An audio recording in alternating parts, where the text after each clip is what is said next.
बिस्मिल्लाहिर्रहमानिर्रहीम। दोस्तों, Islamic parenting के हवाले से कुरान करीम में जो प्रिंसिपल्स हमें बयान किए गए हैं, उसमें पहला तो ये है कि सबसे पहले बच्चे जब समझदार होने लगें तो उन्हें अल्लाह सुब्हानहू व तआला का तारुफ करवाना चाहिए, अल्लाह की तौहीद वहदानियत के बारे में और शिर्क के ख़तरात से आगाह करना चाहिए। इस हुक्म के फ़ौरन बाद सूरह लुक़मान में अल्लाह सुब्हानहू व तआला ने जिस चीज़ का हुक्म इरशाद फरमाया है वो है वालिदैन के साथ नरम दिली और शफ़क़त के साथ पेश आना।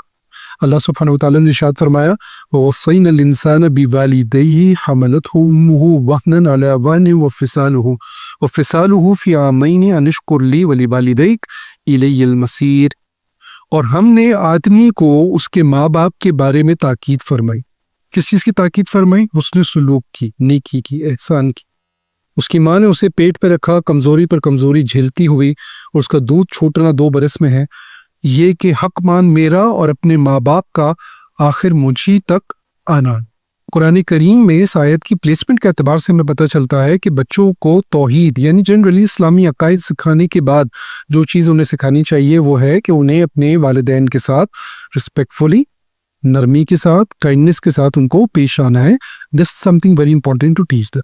दोस्तों, कुरान करीम का ये हुक्म कि वालिदैन के साथ हमें अच्छे तरीके से पेश आना है, ये बच्चों के लिए इंतहाई अहम है, क्योंकि ना सिर्फ इसके बाद वो वालिदैन की रिस्पेक्ट करेंगे बल्कि उनके अंदर एक ऐसी स्किल पैदा हो जाती है जो उन्हें सिखाती है कि उन्हें माशरे में मौजूद हर बड़ी उम्र के शख्स के साथ इज़्ज़त और एहतराम से पेश आना है।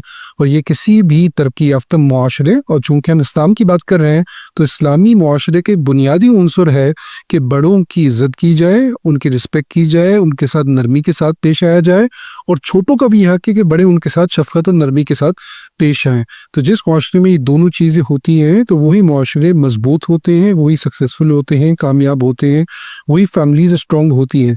तो यहाँ पर कुरान हमें फैमिली स्ट्रक्चर को स्ट्रॉन्ग करना भी सिखा रहा है और माशरे को भी स्ट्रॉन्ग करना हमें सिखा रहा है। तो दोस्तों, ऐसे माशरे जहाँ पर छोटे बड़ों के साथ इज़्ज़त के साथ पेश ना आए, उनका ख्याल ना रखें, उनकी देखभाल ना करें, वो बड़े हो जाए तो उनको अपने घरों से उठाकर फेंक दें, उनको मुश्किल में तनहा छोड़ दें, उनकी अच्छी बात को कबूल ना करें, और ऐसे माशरे भी जहाँ पर बड़े बच्चों के साथ शफ़क़त के साथ पेश ना आए, उनके एहसासात, उनके जज्बात, उनके ख़यालात को ना समझें, उनकी जायज़ ख्वाहिशात का ख्याल ना रखें, तो फिर ऐसे माशरे भी तबाह बर्बाद हो जाते हैं।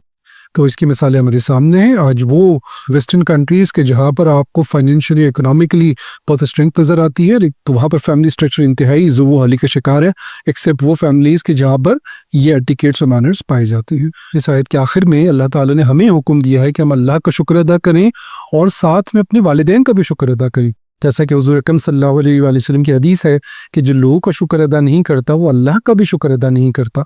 तो याद रखिएगा, what goes around comes around. वालिदैन के सिलसिले में मुकाफ़ात इंसान अपनी दुनिया में ही देख लेता है। यही आपने भी अपने वालिदैन से सुना होगा। आज हम अपने वालिदैन के साथ बेहतर करेंगे तो इंशाअल्लाह हमारी औलाद भी हमारे साथ अच्छा सलूक करेगी।